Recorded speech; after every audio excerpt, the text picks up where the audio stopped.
Leia, paano nasabi ng PNP na talagang wala ng palakasan system sa kanilang recruitment process? Magandang tanghali sa iyo, Ella. Mayroon ng bagong sistema ang recruitment ng Philippine National Police.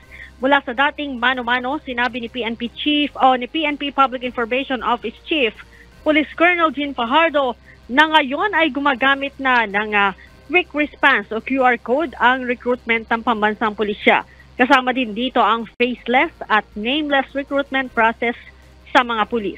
Ginawa ito ng PNP upang maiwasan na ang human intervention, pati na ang dating kalakaran na bata-bata at palakasan system.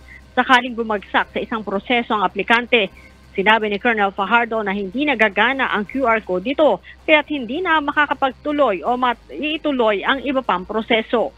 Kung hindi naman aniya na-accommodate ang mga nakapasang pulis, tiyak na mayroon pa mga dapat ayusin o puno na ang kota na sa nais nitong pasukang unit.